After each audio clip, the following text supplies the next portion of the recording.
The massive crystal halls of the Zephyrian High Council sparkled with cold blue light as commander. Vexthel stood before the 7 ancient beings who ruled their civilization.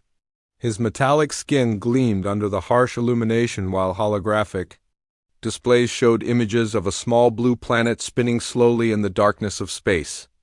Earth looked so peaceful from this distance, but the Council knew better than to trust appearances. The humans continue to spread across their world like a disease, Vexthel reported while pointing at the spinning globe.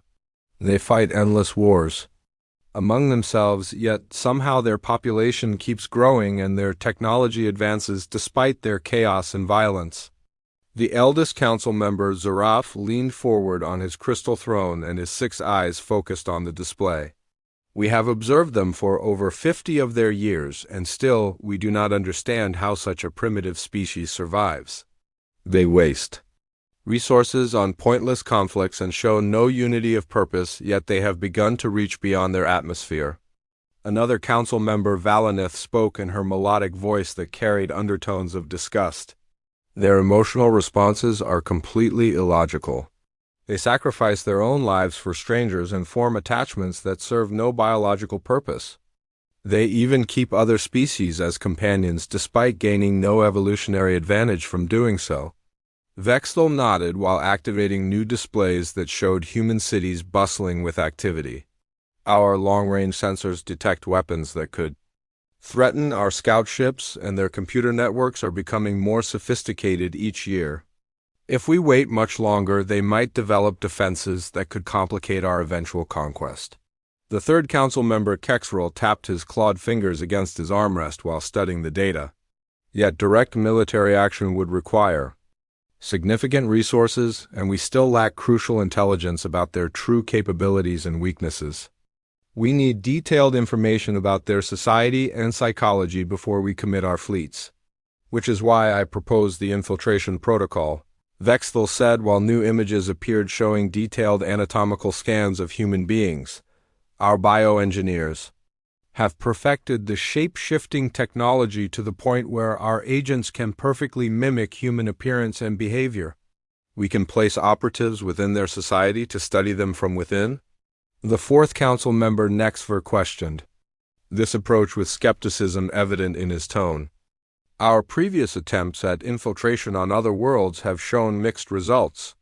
The risk of discovery remains high, and we have lost valuable agents to primitive species before. This mission will be different, Vexthel assured the Council while displaying profiles of 5 elite agents. These operatives have undergone years of preparation, including surgical modification and psychological conditioning. They have studied human languages and customs until they can pass for natives. Each has been assigned a specific identity with complete background documentation. The 5th council member, Keldash, examined the agent profiles with interest. Tell us about these identities and how they will integrate into human society without raising suspicion. Vexthel highlighted the first profile showing a tall humanoid figure. Agent Kethmer will become Kevin Martinez and work in their technology sector. His engineering background will allow him to assess their computational capabilities and identify vulnerabilities in their electronic infrastructure. The second profile appeared as Vexthel continued his briefing. Agent Zelano will assume the identity of Lisa Brooks and work as an educator to study how humans transmit knowledge and cultural values to their offspring. This will reveal their social conditioning methods and psychological weaknesses. Agent Nixville will become Nathan Gray and work in their transportation maintenance industry, he said while showing the 3rd profile. This position will give him access to critical infrastructure while allowing him to observe human work ethics and social cooperation patterns. The 4th profile displayed as Vexthel moved through his presentation. Agent Veltar will operate as Victoria Lane within their medical system to study human biology and their responses to physical stress and trauma. This knowledge will be invaluable for future conquest planning. Finally, Agent Quinder will pose as Quinn Davis and infiltrate their educational institutions as a student, Vexthel concluded while showing the last profile. This will provide insights into how young humans develop and what motivates their decision-making processes. Council member Zaraf stroked his chin while considering the proposal. The plan has merit, but what safeguards will prevent these agents from being discovered or from developing the emotional contamination that has affected our operatives on previous missions? Each agent carries a neural implant that will maintain their Zephyrian identity and prevent psychological compromise, Vexthal explained confidently. They will report every 30 days, and the mission duration is limited to 1 Earth year to minimize exposure risks. If any agent shows signs of emotional contamination, they can be extracted immediately. The 6th Council member Hexnala spoke for the first time during the briefing. And if they are discovered by human authorities, what prevents them from revealing our existence and plans? Each implant contains a self-destruct mechanism that can be activated remotely, Vexthal replied without emotion. No agent will be allowed to compromise our security regardless of circumstances. The 7th and youngest council member Wexkala leaned back in her throne before asking the final question. When can this infiltration begin, and how long before we receive actionable intelligence? The agents are ready for deployment immediately, Vexthal answered while the holographic displays showed Earth growing larger. They will be inserted through various methods over the next few days and should begin transmitting useful data within weeks.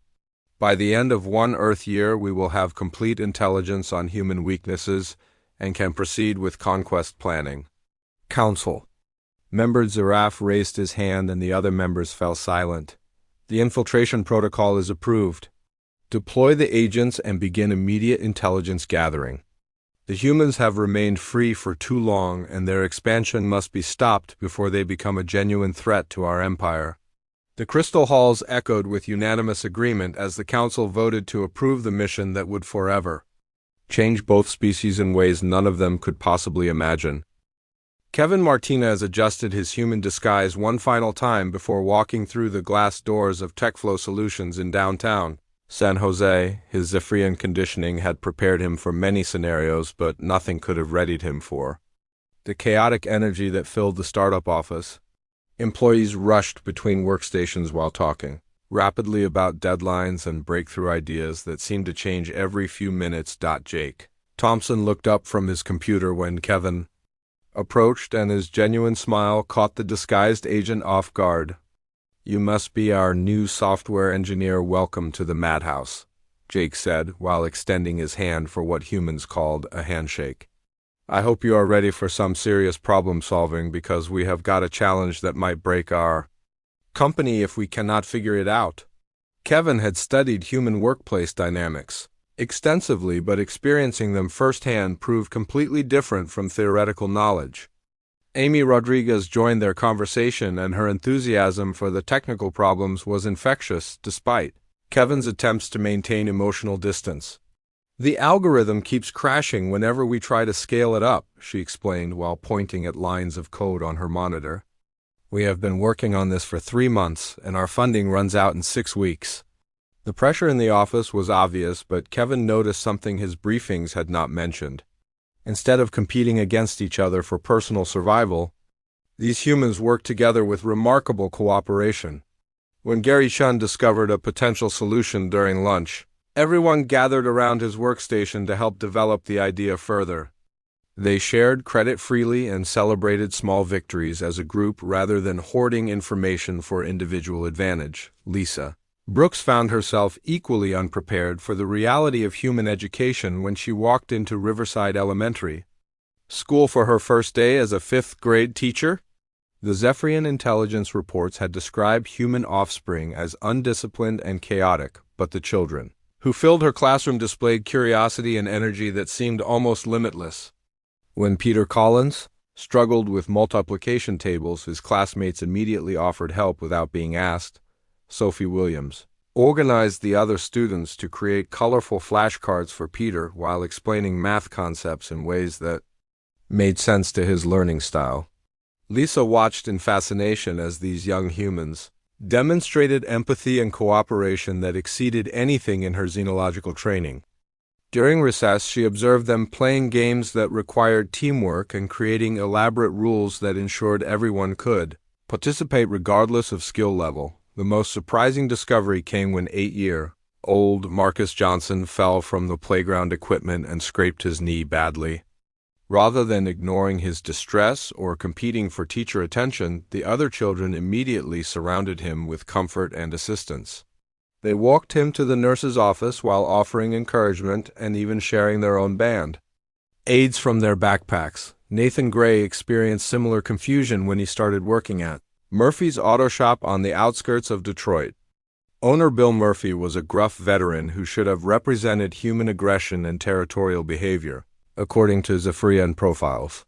Instead, Nathan discovered a man who treated his customers with honest fairness and his employees like family members worthy of respect and protection. When single mother Carmen Lopez brought her broken-down car to the shop with obvious financial distress, Bill quietly performed several $100s worth of repairs while only charging her for basic maintenance.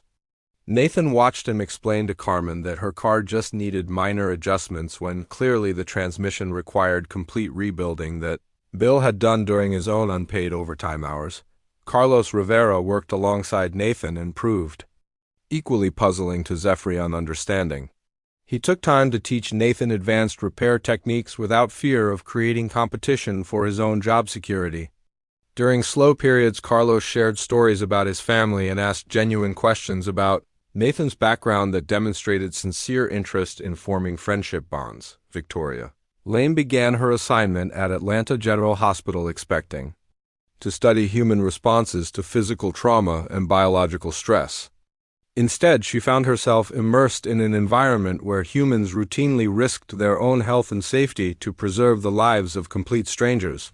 Dr. Helen Carter worked 18-hour shifts during emergency situations and never complained about the personal cost of her dedication. Paramedic Tony Williams arrived at the hospital after responding to a house fire where he had carried 3 unconscious victims from a burning building despite smoke inhalation that left him coughing for hours afterward. When Victoria asked why he had risked his own life for people he had never met, Tony looked at her with genuine confusion, as if the question made no logical sense. "They needed help, and I was trained to provide it," he said simply while accepting treatment for his minor injuries. "Anyone would have done the same thing if they had been in my position." Victoria realized that Tony genuinely believed his statement about anyone helping in similar circumstances. This suggested that humans viewed self-sacrifice for strangers as normal expected behavior rather than exceptional heroism worthy of special recognition. Quinn Davis entered Boston University with expectations of studying young adult human behavior and competitive academic dynamics. Instead, he found himself sharing a dormitory room with Alex Chun, who immediately welcomed him with friendship and assistance despite having no obligation to help a stranger adapt to campus life. Maria Santos became his laboratory partner in chemistry class and patiently helped him understand equipment and procedures without expecting anything in return. When Quinn struggled with certain concepts, Maria spent her own free time creating study guides and practice problems specifically designed for his learning needs. The most remarkable discovery occurred during the 3rd week, when gunshots erupted in the Student Union building. Instead of fleeing for individual safety, Quinn watched his classmates, Danny Foster and Rebecca Martinez, immediately form human barriers to protect younger students while campus security responded to the threat. They willingly placed themselves between danger and vulnerable people despite having no weapons or tactical training. As weeks passed, each agent found their carefully prepared reports becoming increasingly difficult to write. The humans they observed displayed behaviors that contradicted every aspect of Zephyrian intelligence about primitive species. Rather than the expected selfishness and aggression, they witnessed cooperation and sacrifice that defied logical explanation. Kevin Martinez discovered that Jake Thompson regularly worked unpaid overtime to ensure his team met deadlines that would keep the entire company financially stable. Lisa Brooks watched her students defend classmates from bullying behavior and share their lunch money with children whose families struggled economically. Nathan Gray saw Bill Murphy mentor young mechanics without charging for training that increased their job prospects at competing businesses. Victoria Lane observed medical professionals who treated homeless patients with the same care and respect they provided to wealthy individuals. Quinn Davis experienced campus communities that rallied around students facing personal crises with emotional and financial support that served no apparent biological advantage. Each agent began to realize that their mission parameters were based on fundamental misunderstandings about human nature and social organization. The species they had been sent to study possessed qualities that Zephyrian civilization had never developed and could not easily categorize or predict. 3 months into their mission, the 5 Zephyrian agents found themselves experiencing something their training had never prepared them to handle. Kevin Martinez sat in Jake Thompson's living room holding a sleeping infant while his friend paced the floor in obvious distress. Jake's father had died suddenly from a heart attack, and the entire TechFlow Solutions team had rallied around him with support that went far beyond workplace obligations. Amy Rodriguez had organized meal deliveries for 2 weeks while Gary Chun covered Jake's project responsibilities without complaint. The company executives gave Jake unlimited paid leave despite their tight deadlines and financial pressures. Kevin watched his coworkers demonstrate loyalty and compassion that served no evolutionary purpose yet strengthened their group bonds in ways his xenological training could not explain. "I don't know how I would get through this without you guys," Jake said while fighting back tears that humans seemed to produce during emotional stress. "My dad always said work was just work, but friends were forever, and now I finally understand what he meant by that." Kevin felt something strange happening inside his modified physiology as he observed Jake's grief. The neural pathways in his brain were processing emotions he had never experienced before. When Jake's baby daughter reached up and grasped Kevin's finger with her tiny hand, he felt a protective instinct that had no basis in Zephyrian biology or psychology. Lisa Brooks discovered similar unexpected feelings when she found herself staying late every evening to help struggling students with their homework. Peter Collins had improved dramatically in mathematics, but now Tommy Anderson needed extra attention with reading comprehension. Sophie Williams asked Lisa to help organize a fundraiser for a classmate whose family lost their home in a fire. "Miss Brooks, you don't have to do all this extra work for us," Sophie said while creating colorful posters for the fundraising event. "But we are really glad you care enough to help anyway." The casual way Sophie expressed gratitude for voluntary assistance puzzled Lisa's Zephyrian conditioning. These human children expected adults to provide guidance and support beyond basic survival needs. They formed emotional attachments to teachers and mentors that lasted long after formal education ended. When the school board threatened to eliminate the arts program due to budget constraints, Lisa found herself attending community meetings and speaking passionately about the importance of creative education. She worked alongside parents like Robert Chun and Margaret Wilson to develop alternative funding proposals that would preserve music and art classes for future students. These programs give our kids ways to express themselves that they will need for their whole lives, Margaret explained during one heated school board session. "We cannot let budget problems destroy opportunities that might inspire the next generation of artists and innovators." Lisa realized she had begun thinking about our kids rather than test subjects, and this shift in perspective indicated emotional compromise that should have triggered her extraction protocols. Instead, she found herself more determined to protect the educational opportunities these children deserved. Nathan Gray experienced his most profound emotional development through his relationship with Bill Murphy, who had become something humans called a father figure. Bill shared stories about his military service and taught Nathan values like integrity and community responsibility that had no equivalent in Zephyrian culture. "A man's word is his bond," Bill explained while they worked together, rebuilding an engine for a customer who could not afford a replacement. "When you tell someone you will do something, you follow through no matter what obstacles get in your way. And when your neighbor needs help, you provide it without keeping score." Nathan watched Bill demonstrate these principles daily through actions that contradicted Zephyrian assumptions about resource competition and survival priorities. When elderly customer Walter Jenkins needed transportation to medical appointments, Bill personally drove him despite losing billable work hours. The most significant test came when Bill suffered a minor heart attack during a busy afternoon at the shop. Nathan found himself praying to human concepts of divine intervention while riding in the ambulance to the hospital. This behavior represented a complete breakdown of his scientific rationality, yet felt completely natural in the circumstances. "You are like the son I never had," Bill told Nathan during his recovery period. "I want you to know that this shop will be yours someday if you want it, because you have got the character and skills to treat customers right and take care of the community." Victoria Lane developed increasingly complex emotional bonds with her patients and colleagues at Atlanta General Hospital. When elderly patient Walter Johnson had no family members to visit him, Victoria began spending her break times reading newspapers and books aloud to him. She learned about his long marriage and successful career, while providing companionship that medical protocols did not require. Dr. Helen Carter noticed Victoria's exceptional dedication and began mentoring her toward advanced nursing certifications. That would expand her career opportunities.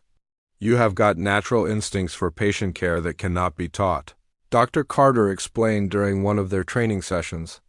"Medicine needs people who understand that healing involves more than just technical procedures." Victoria realized she was experiencing human concepts of legacy and mentorship that created bonds between generations.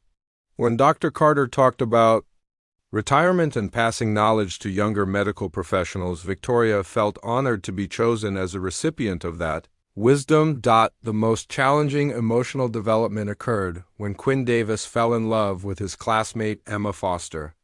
Zephyrian physiology was not designed for the hormonal and psychological changes that humans called romantic attachment yet. Quinn found himself completely devoted to Emma's happiness and well-being.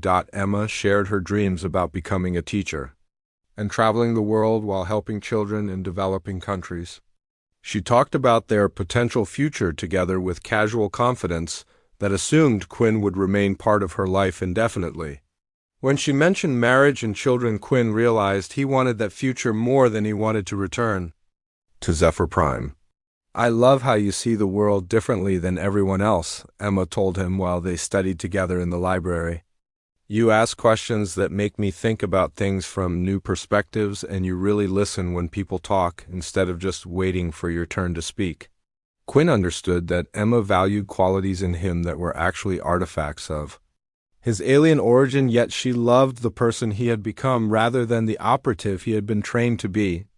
The irony was not lost on him that his greatest deception had led to the most honest relationship of his existence. All 5 agents continued filing their required reports but found themselves increasingly unable to document the full truth of their experiences.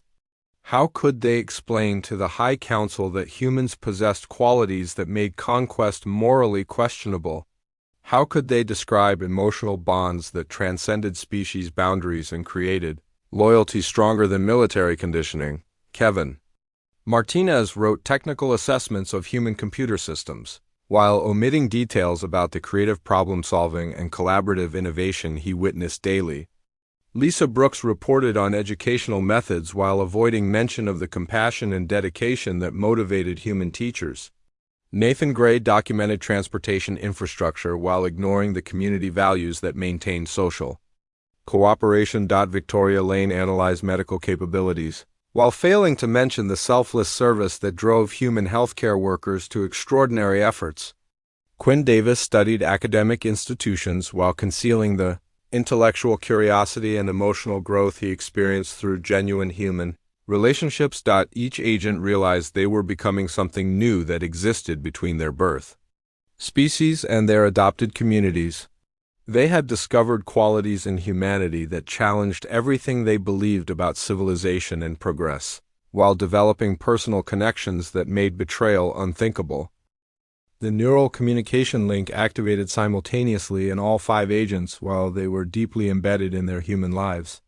Kevin Martinez was debugging code alongside Jake Thompson when the familiar electric sensation pierced his consciousness with urgent priority signals. Lisa Brooks felt the mental intrusion while reading bedtime stories to her nephew during a family dinner that her sister had invited her to attend. Nathan Gray received the transmission while helping Bill Murphy close the auto shop after a long day of serving their community customers. Victoria Lane experienced the neural override while comforting the family of a car accident victim who had just emerged from surgery with uncertain prospects for recovery. Quinn Davis was studying with Emma Foster in their favorite corner of the university library when Commander Vexthal's voice echoed directly into his modified brain structure. Phase 2 of the infiltration protocol begins immediately, the commanders. Words carried the full authority of the Zephyrian High Council.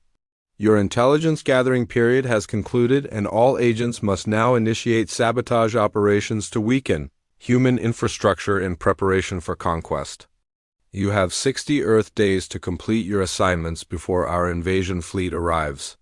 The specific instructions that followed left no room for interpretation or delay. Kevin Martinez was ordered to plant digital viruses in Silicon Valley, computer networks that would cripple communication systems and financial institutions. Lisa Brooks received commands to contaminate water supplies at schools and community centers. Using biological agents hidden in her teaching materials, Nathan Gray was directed to sabotage transportation hubs and emergency response vehicles that would prevent effective resistance during the initial invasion phases.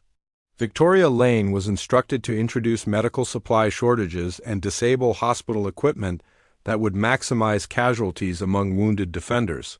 Quinn Davis was commanded to eliminate key academic and government researchers whose knowledge might help humans develop countermeasures against Zephyrian technology. Each assignment was calculated to cause maximum disruption while maintaining plausible deniability. Until the invasion force could establish complete control, Kevin stared at his computer screen, while Jake worked enthusiastically beside him on algorithms that would help small businesses manage their finances more efficiently. The sabotage protocols stored in his neural implant contained detailed instructions for destroying the very networks that connected human communities and enabled their cooperation. This new fraud detection system could protect thousands of families from financial scams, Jake explained while pointing at their latest code development. My grandmother got cheated out of her retirement savings last year because she did not understand online banking security, so this project feels really personal to me. Kevin realized that implementing his sabotage orders would directly harm people like Jake's grandmother along with millions of other innocent humans who depended on electronic systems for their daily survival. The digital viruses would corrupt medical records and disrupt emergency services that saved lives every day. Lisa looked around the dinner table where her adopted sister's family had welcomed her with complete acceptance, despite her recent arrival in their lives. 8-year-old Jennifer was excitedly describing her science fair project while her younger brother, Danny, tried to convince Lisa to help him with his math homework after dinner. Aunt Lisa is the best teacher ever, Jennifer announced proudly while showing off her volcano model. She helped our whole class understand photosynthesis by growing plants in different colored lights so we could actually see what happens instead of just memorizing facts from textbooks. The biological weapons concealed in Lisa's teaching supplies would poison the water systems that these children and thousands like them used every day. Her orders specifically targeted schools and community centers where families gathered for education and social support that strengthened their bonds. Nathan sat in Bill Murphy's kitchen, sharing coffee and conversation that had become their evening routine after work. Bill was describing his plans to train more young mechanics and expand the shop's services to help more families maintain their vehicles affordably. You have got real talent for this work and natural leadership skills, Bill told Nathan while reviewing business expansion proposals. In a few years, we could have 3 or 4 locations providing good jobs for local people and keeping transportation costs reasonable for working families. The sabotage protocols in Nathan's implant included detailed plans for destroying the emergency response systems that Bill's generation had built to protect their communities. Fire trucks and ambulances would be disabled during the critical early hours, when human resistance was most vulnerable to disruption. Victoria walked through the hospital corridors where she had learned to see patients as individuals rather than biological specimens for study. Dr. Carter was working late again, treating premature twins whose parents had named them Hope and Faith while praying for their survival through the critical early weeks of development. These little fighters remind us why we choose medicine as a profession, Dr. Carter said while adjusting life support equipment that kept the infants stable.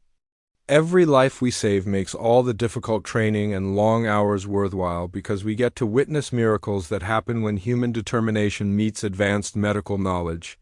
Victoria's orders included disabling the very life support systems that sustained Hope and Faith along with dozens of other vulnerable patients throughout the hospital. The medical supply shortages would force doctors to choose which patients received treatment and which were abandoned to die. Quinn held Emma's hand while they studied for upcoming final examinations that would determine their academic futures and career opportunities. Emma was researching international development programs that would allow her to teach children in impoverished regions while Quinn helped her understand economic principles that might improve education funding. I want to make a difference in the world by helping kids who don't have the same opportunities we take for granted here, Emma explained while reviewing scholarship applications for graduate programs. Education is the foundation for everything else that matters in life, so if we can give children knowledge and skills, they can build better communities for themselves and their families. Quinn's assassination targets included professors and researchers whose knowledge could help developing nations resist exploitation or defend themselves against invasion. Emma's dreams of helping disadvantaged children would become impossible if the academic institutions that trained teachers and developed educational programs were destroyed. For the first time in their lives, all 5 agents simultaneously refused direct orders from the Zephyrian High Council. Kevin Martinez deleted the sabotage protocols from his neural implant and began developing defensive systems to protect human networks instead. Lisa Brooks disposed of the biological weapons and started researching ways to improve water safety. In her community, Nathan Gray destroyed his sabotage equipment and used his knowledge of Zephyrian technology to strengthen emergency response systems throughout the region. Victoria Lane reported equipment vulnerabilities to hospital administrators while helping them develop backup procedures that would maintain patient care during potential attacks. Quinn Davis contacted university security officials with warnings about possible threats to academic researchers while helping Emma apply for programs that would continue her humanitarian education work. Each agent realized they were committing treason against their birth species but had discovered loyalties that transcended genetic programming. The 5 former operatives began coordinating their efforts, using secure communication methods that combined Zephyrian technology with human innovation. They shared intelligence about invasion plans, while developing strategies to protect their adopted communities from the conquest that was now inevitable. We cannot stop the invasion, but we can give humanity a fighting chance, Kevin transmitted to his fellow agents during their first collaborative planning session. Our people expect to face primitive defenders with limited knowledge of our capabilities, but we can change that calculation. They had 60 days to prepare Earth's defenses using their insider knowledge of Zephyrian weaknesses and tactical preferences. The invasion would come regardless of their actions, but humanity would not face it alone or unprepared, if the 5 former agents could prevent it. With 40 days remaining until the Zephyrian invasion fleet arrived, the 5 former agents began implementing their desperate plan to prepare humanity for the coming war. Kevin Martinez approached Jake Thompson and Amy Rodriguez during their morning coffee meeting with carefully prepared information that would sound believable without revealing his true identity. I have been analyzing some unusual network traffic patterns that suggest a coordinated cyber attack might be planned against major technology companies, Kevin explained while showing them fabricated but convincing data displays. The attack vectors are more sophisticated than anything we have seen before, and they seem designed to target critical infrastructure simultaneously. Jake studied the information with growing concern while Amy ran additional security scans to verify Kevin's findings. This looks like state-level hacking capabilities, but the signature patterns don't match any known threat groups, Amy observed. If this intelligence is accurate, we need to alert other companies and government agencies immediately. Kevin guided them toward defensive strategies that would actually protect against Zephyrian electronic warfare tactics without revealing specific details about alien technology. He helped them develop communication protocols and backup systems that could maintain coordination during the chaos of invasion while appearing to address conventional cybersecurity threats. Lisa Brooks contacted her school district's emergency management coordinator with proposals for enhanced disaster preparedness training that would actually help children and families survive alien attacks. She framed her suggestions as responses to increasing concerns about terrorism and natural disasters that required updated evacuation procedures. Recent events worldwide have shown us that we need better coordination between schools and emergency responders. Lisa explained to Principal James Foster during their planning meeting. Children need to understand how to stay calm during crisis situations, and families need clear communication channels to reunite safely. She worked with Parent-Teacher Association leaders like Margaret Wilson and Robert Chion to organize community training sessions that taught basic survival skills while building social networks that would prove invaluable during invasion conditions. The exercises appeared to address conventional emergency scenarios, but prepared participants for unprecedented challenges. Nathan Gray utilized his relationship with Bill Murphy to organize what appeared to be a community preparedness initiative. Based on Bill's military experience and veteran connections, they established supply caches and communication networks throughout the region while training local residents in basic defensive tactics. Modern threats require old-fashioned community cooperation. Bill explained to their growing group of volunteers during weekend training sessions. We need neighbors who know how to help each other and systems that work when normal infrastructure gets disrupted for any reason. Carlos Rivera recruited family members and friends from the Hispanic community while Nathan connected with other mechanics and trades workers who understood infrastructure vulnerabilities. Their network grew to include police officers and firefighters who wanted additional emergency preparedness for their families, and Neighborhoods. Victoria Lane worked within the medical system to address what she described as mass casualty preparedness. In response to increasing global instability and domestic security concerns, she convinced Dr. Carter and hospital administrators to expand trauma training and stockpile medical supplies for potential large-scale emergencies. Recent events have shown that hospitals need to be ready for anything from natural disasters to terrorist attacks. Victoria explained during staff meetings where she proposed enhanced emergency protocols. We have an obligation to our community to maintain medical services regardless of external circumstances. She coordinated with other hospitals and clinics throughout the region to develop mutual aid agreements and backup communication systems that would actually function during alien invasion conditions. Her medical background provided credibility while her Zephyrian knowledge guided preparations toward maximum effectiveness. Quinn Davis leveraged his student connections to create what appeared to be an academic research project focused on crisis communication networks and social media coordination during large-scale emergencies. He worked with Emma Foster and Alex Chun to develop distributed communication systems throughout Boston's university community. Social media and digital communications are critical during crisis situations, but they are also vulnerable to disruption. Quinn explained to his study group while they designed backup communication protocols. We need redundant systems that can maintain community coordination when primary networks fail.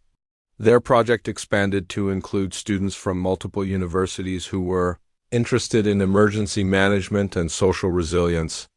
Quinn used his knowledge of Zephyrian jamming technology to design communication networks that could function, despite electronic warfare, while appearing to address conventional disaster response challenges. The 5 agents coordinated their efforts through secure channels while maintaining careful separation to avoid detection.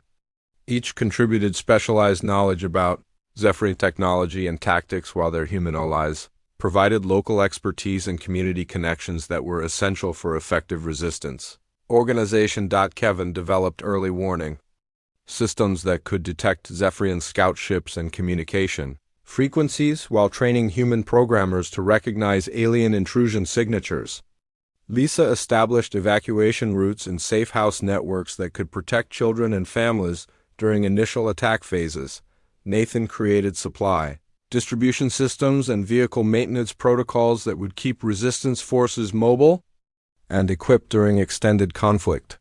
Victoria organized medical support networks that could treat wounded fighters and maintain civilian health services under wartime conditions. Quinn established intelligence gathering and coordination capabilities that would allow scattered resistance groups to share information and coordinate tactical responses against superior alien forces.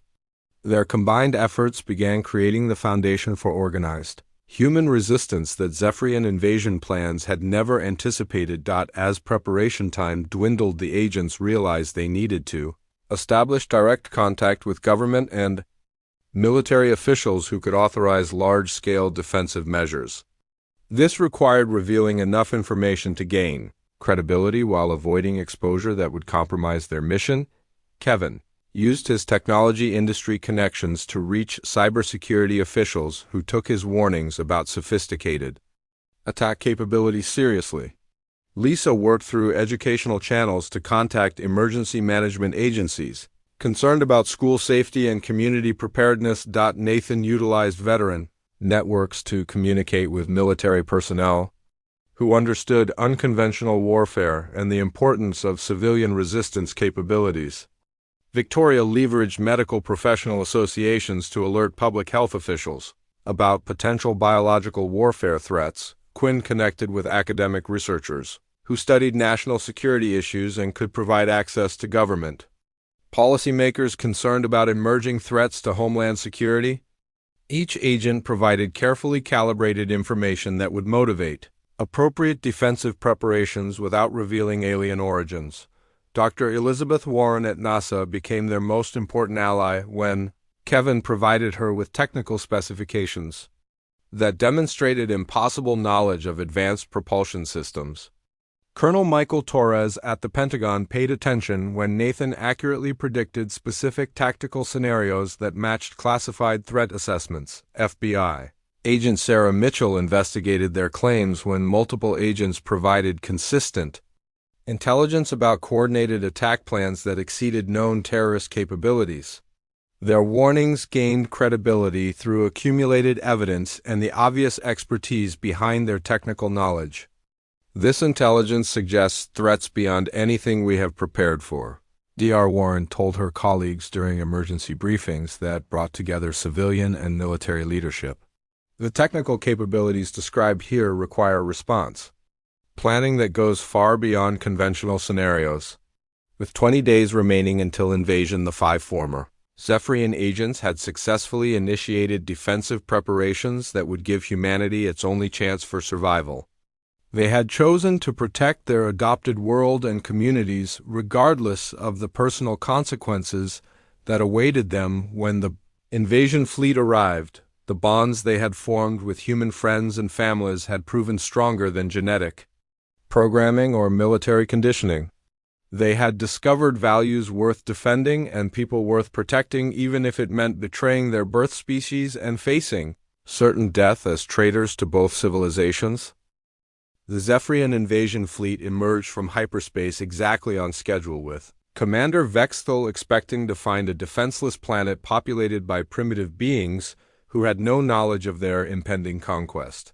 Instead, his sensors immediately detected coordinated defensive formations and electronic countermeasures that should have been impossible for human technology to produce.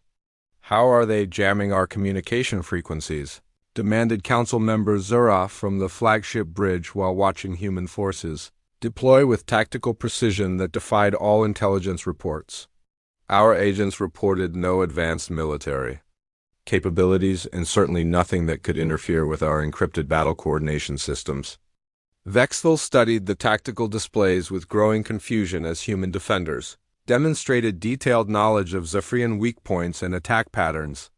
Their weapons targeted ship vulnerabilities that were classified military secrets, while their defensive positions anticipated landing zones that had been selected through careful analysis of terrain advantages. Perhaps our intelligence was incomplete, suggested Tactical Officer Mexcala while analyzing the unexpected resistance patterns. These humans appear to understand our technology and strategic preferences far better than any primitive species should be capable of achieving. The invasion that was planned to conclude within 72 hours stretched into weeks of brutal fighting as human forces continued to anticipate Zephyrian tactics and exploit weaknesses that should have remained unknown. Earth's defenders fought with desperation and coordination that transformed every battle into a costly struggle for minimal territorial gains. Kevin Martinez worked alongside Jake Thompson and Amy Rodriguez in a makeshift command center where they used combined human innovation and Zephyrian technical knowledge to hack enemy communication networks and turn alien technology against its creators. Their computer viruses disabled Zephyrian navigation systems while their defensive protocols protected critical human infrastructure from electronic warfare attacks. I still don't understand how you knew exactly which frequencies they would use. For battlefield coordination, Jake said while monitoring their latest successful intrusion into enemy systems. Your security predictions have been perfect throughout this entire war, and that kind of accuracy should be mathematically impossible. Kevin smiled sadly while entering commands that would overload power systems on 3 more Zephyrian landing craft. Sometimes you just get lucky with pattern recognition, he replied while thinking about the friends, an adopted family he was protecting through his betrayal of his birth species, Lisa. Brooks coordinated evacuation efforts that had saved thousands of children and families from the urban combat zones where Zephyrian forces attempted to establish permanent footholds. Her emergency preparedness training had created networks of safe houses and communication systems that maintained civilian protection throughout the chaos of invasion. Principal James Foster worked beside her in organizing supply distribution and medical support for refugee families while marveling at her seemingly intuitive understanding of enemy tactics. You always know when they are planning to attack specific areas, he observed. The evacuation warnings you provide give us just enough time to move people to safety before the fighting starts. Lisa coordinated with Margaret Wilson and Robert Chen to manage the massive logistical challenges of caring for displaced populations while secretly using her knowledge of Zephyrian strategy to anticipate where attacks would occur. Her warnings appeared to result from careful analysis of battlefield patterns, but actually came from intimate familiarity with alien military doctrine. Nathan Gray led a resistance cell that had successfully destroyed dozens of Zephyrian landing craft using improvised weapons and guerrilla tactics guided by his insider knowledge of enemy equipment vulnerabilities. Bill Murphy fought beside him with the courage and determination of a veteran who understood the stakes of defending his community. Your tactical instincts are remarkable for someone with no military training, Bill said while they prepared explosives for another sabotage mission against enemy supply lines. You seem to know exactly where their equipment is weakest and how to disable it with minimal resources. Nathan felt profound sadness knowing that each successful attack brought him closer to inevitable discovery by Zephyrian security forces, who would eventually trace the source of human tactical advantages. I learned a lot from listening to war stories, he replied while thinking about the father figure he would probably never see again after this mission, Victoria. Lane treated wounded resistance fighters and civilian casualties in field hospitals that maintained medical services despite constant threat of enemy attack. Dr. Carter worked beside her with skill and dedication that had saved hundreds of lives while expressing amazement at Victoria's uncanny ability to anticipate medical supply needs and treatment challenges. You always seem to know exactly what injuries we will see and which medications we should stockpile, Dr. Carter observed while they prepared for another wave of casualties from the latest battle. Your predictions about biological weapons and trauma patterns have been invaluable for maintaining our treatment capabilities. Victoria coordinated medical support throughout the region while using her knowledge of Zephyrian biological warfare agents to develop treatments and protective measures that had prevented thousands of additional casualties. Her medical expertise appeared exceptional but was actually enhanced by alien physiological knowledge, Quinn Davis and Emma Foster ran communication networks that maintained coordination between scattered resistance groups while providing intelligence that allowed human forces to concentrate their limited resources against high-value targets. Their university-based operation had evolved into a crucial command and control center for the regional defense effort.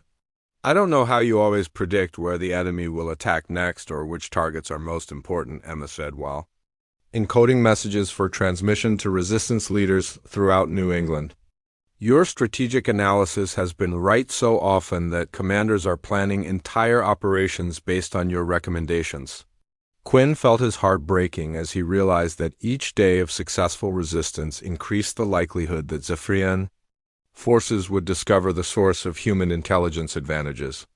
His love for Emma and determination to protect her had motivated him to provide tactical information that was keeping her and thousands like her alive. The turning point came when Zephyrian security forces captured Nathan Gray during a sabotage mission and discovered his neural implant along with biological markers that identified him as a modified alien operative. Under interrogation, he refused to reveal human positions or identify his fellow agents while Commander Vextel realized that the invasion's failures resulted from betrayal by their own intelligence operatives. Scan all human populations for Zephyrian biological signatures, Vextel ordered while Nathan died under torture without revealing any information that could compromise human defenses. Our agents have turned against us, and their insider knowledge is what has made these primitives so effective in battle. Kevin Martinez was identified 2 days later when Zephyrian forces detected his neural implant signature during a raid on the Human Command Center. He used his final moments to overload the alien scanner systems and destroy 3 enemy ships before his position was overwhelmed. Jake Thompson and Amy Rodriguez never learned that their friend had sacrificed his life to protect their evacuation route. Lisa Brooks was discovered when Zephyrian biological sensors detected her modified physiology during an attack on the refugee center she was defending. She died while using alien explosives to collapse a tunnel system that prevented enemy forces from reaching the children and families sheltering in underground chambers. Victoria Lane's true identity was revealed when she deliberately exposed herself to Zephyrian scanning equipment while treating wounded resistance fighters in a field hospital. Her death allowed Dr. Carter and dozens of patients to escape before enemy forces destroyed the medical facility. Quinn Davis survived the war but chose to remain on Earth rather than attempt to return to Zephyr Prime. His relationship with Emma Foster had given him a future worth preserving, even though his betrayal of the Zephyrian Empire made him a permanent exile from his birth world. The invasion ultimately failed when Zephyrian forces withdrew after suffering casualties that exceeded acceptable limits for territorial conquest. Commander Vexel reported to the High Council that Earth possessed defensive capabilities and tactical knowledge that made successful occupation impossible without committing military resources that were needed elsewhere in the Empire. These humans somehow acquired detailed intelligence about our technology and strategic methods, Vexel explained while justifying the military withdrawal that contradicted all pre-invasion planning. Their resistance was far more effective than any primitive species should have been capable of organizing. The 5 agents were listed as casualties of war in official Zephyrian records with no investigation into how they had gained the emotional connections that motivated their ultimate betrayal.